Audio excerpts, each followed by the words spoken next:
This video is going to completely turn imposter syndrome on its head. So make sure to watch till the very end if you never want to allow imposter syndrome to hold you back again. I'm Kamil Ravin, and you may have noticed these days that it's very common to hear people say that they have this thing called imposter syndrome.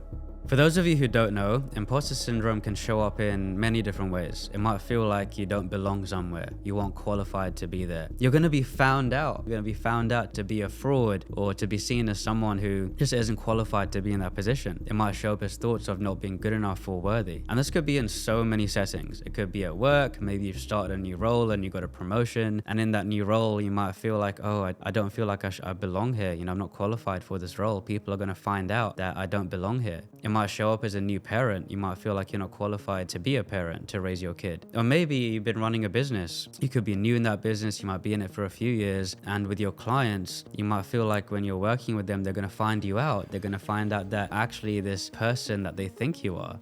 I've been one of those people many times, telling myself that I have imposter syndrome for a variety of things. And this all changed when I discovered something. Are you ready for this? Imposter syndrome is not a syndrome at all, but simply a passing thought. A passing thought that we are far more likely to have when we're in a low mood or we're overthinking. Let that sink in for a second. All right, we could call this the imposter thought. Let's have some fun with this, right? And give it a name.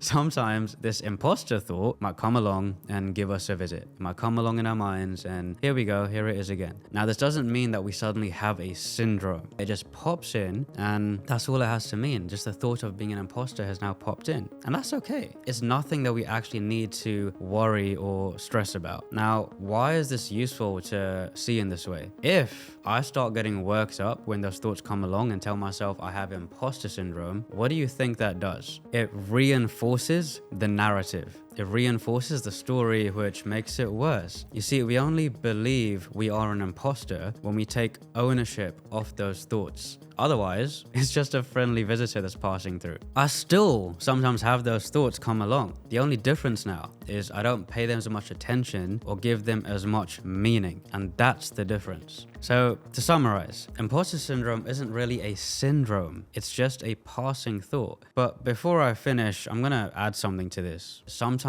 we can feel like an imposter when we're trying to portray an image that doesn't reflect our authentic self. But it's our authentic self when we aren't trying to pretend or act like we have it all together that actually creates the deepest connection with others. So be you. Right? Relax into being you where there's nothing to hide. For those of you who could relate to some of those examples I shared earlier, being at work, being a parent, running your business, and these thoughts of being an imposter come up, what if it never had to get in your way? What if it never had to be this thing that actually hindered or held you back? Right? How might things be different? What might become possible? What would your life be like? Imposter syndrome never has to have the grip on you that it's been having ever again. When we see that it's not this thing that we own, it's not this syndrome, it's not this thing that we actually have. It's just something that passes through from time to time, and that's okay because we're not taking ownership of those thoughts. Thank you so much for watching. I'd love to hear if you've ever experienced these thoughts before, what's helped you to deal with it. If you've ever noticed any changes from when you've had imposter syndrome, please share in the comments. And if you found value in this, please give this video a like and subscribe, and I'll see you on the next one.